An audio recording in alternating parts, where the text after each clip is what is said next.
കൊച്ചുങ്ങളുടെ കഥയാണ്. ഒരു ദിവസം 2 പെൺകുട്ടികൾ നിയയും ഷിയയും തെരുവിലൂടെ നടക്കുകയായിരുന്നു. നിയ ഒരു ബാഗ് നിറയെ സ്വർണ്ണ നാണയങ്ങൾ കണ്ടു. അവൾ ഉടനെ അതെടുക്കാൻ ഓടി.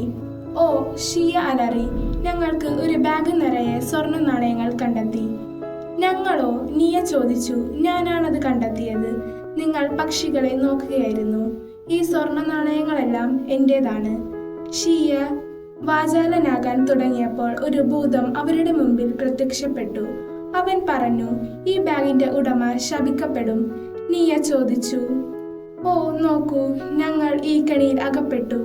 അത് കേട്ട് ഷിയ പറഞ്ഞു, "ഞങ്ങളോ? നീ ബാഗ് കണ്ടെത്തി. അത് നിങ്ങളുടേതാണ്. അപ്പോൾ നീ മാത്രമാണ് കുഴപ്പത്തിലാകുന്നത്." ഷിയ നടന്നു നീങ്ങി. ഈ കഥയുടെ ധാർമ്മികത നിങ്ങൾ വിതയ്ക്കുന്നതേ കൊയ്യാനാകൂ.